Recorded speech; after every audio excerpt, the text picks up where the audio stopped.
আহ, আসসালামু আলাইকুম বন্ধুরা। আজকে যে বিষয়টা নিয়ে কথা বলছি সেটা হচ্ছে আমরা অনেকেই স্কাউটিং করি। আমার অনেক ফ্রেন্ড, যারা আমি টিকটকে অনেক ফ্রেন্ড আছেন যে আমরা স্কাউটিং করি, কিন্তু আমাদের ইচ্ছা করে যে স্কাউট ইউনিফর্ম পরে একটা ভিডিও পোস্ট করি বা স্কাউটিং বিষয়ক ভিডিও পোস্ট করি, কিন্তু অনেকে ভয় দেখায় যে স্কাউট ইউনিফর্ম পরে ভিডিও পোস্ট করা যাবে না, এতে সমস্যা হবে।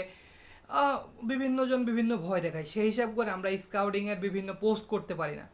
তো আপনাদের বলি, আপনারা যারা স্কাউটিং বিষয়ক ভিডিও পোস্ট করছে আমার মতো, আমি যেমন বিভিন্ন ধরনের ভিডিও বানাই, স্কাউট ইউনিফর্ম পরে ভিডিও বানাই বা এই যে স্কার্ফ পরে ভিডিও বানাই, তো আপনারা নিঃসন্দেহে এই ভিডিওগুলো করতে পারেন।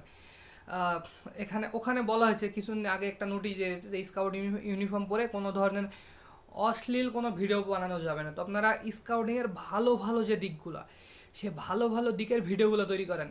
যেমন স্কাউট আইন প্রতিজ্ঞা, তারপরে আমরা যেমন ক্যাম্প করি, প্রোগ্রাম করি, কোর্স করি ইত্যাদি, সেসব বিষয়ের ভিডিওগুলো আপনারা তৈরি করেন। সেই সব বিষয়ের ভিডিওগুলো আপনারা তৈরি করে টিকটকে পোস্ট করেন, এতে কোনো সমস্যা নেই, আমি বলছি, কারণ ভিডিওগুলো আমি বানাই। যদি সমস্যা হতো, সর্বপ্রথম সমস্যাটা আমার হতো, কারণ আমি যে পরিমাণে ভিডিও বানাই, আমার মতো ভিডিও স্কাউটিং রিলেটেড কেউ বানায় না, বিশেষ করে টিকটকে। তো আপনাদের বলি, আপনারা সব ভয় ভীতি দূর করে আসুন, আমরা সবাই মিলে একসাথে স্কাউটিং বিষয়ক ভিডিও বানাই এবং আমাদের স্কাউটটাকে এগিয়ে নিয়ে যাই। স্কাউটের ভালো দিকগুলো সমাজের মাঝে প্রচার করি, মানুষের মাঝে প্রচার করি। স্কাউটিং জিনিসটা কি সেটা সমাজে প্রচার করে দিই। তাই বলে আপনাদের ভয় ভীতি সব ভুলে আসুন, আমরা একসাথে হাতে হাত রেখে ভিডিও বানাই।